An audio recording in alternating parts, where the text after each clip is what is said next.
നമസ്കാരം, ഞാൻ doctor Shiji Joseph, professor of paediatrics and in charge paediatric rheumatology clinic at Amala Institute of Medical Sciences, Thrissur. സന്ധിവീക്കം മുഖ്യ ലക്ഷണമായിട്ടുള്ളതും ഒന്നിലധികം അവയവങ്ങളെ ബാധിക്കുന്നതുമായ ഒരു കൂട്ടം രോഗങ്ങളാണ് റൂമാറ്റിക് ഡിസീസസ് അഥവാ വാതരോഗങ്ങൾ എന്ന് പറയുന്നത്. മുതിർന്നവരെ പോലെ തന്നെ കുട്ടികളിലും വാതരോഗങ്ങൾ കണ്ടുവരുന്നു. Juvenile idiopathic arthritis, childhood SLE, juvenile dermatomyositis, Kawasaki disease, Henoch Schonlein purpura ഇതെല്ലാം വാതരോഗങ്ങളിൽ പെടുന്നു.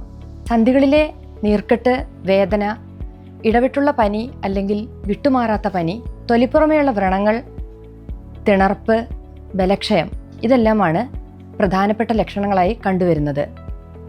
വേഗത്തിലുള്ള രോഗനിർണയവും കൃത്യമായ ചികിത്സയും ലഭിക്കുക വഴി ഇത്തരം രോഗങ്ങളെ പൂർണ്ണമായും ഭേദമാക്കുകയോ നിയന്ത്രണ വിധേയമാക്കുകയോ ചെയ്യാൻ സാധിക്കുന്നു.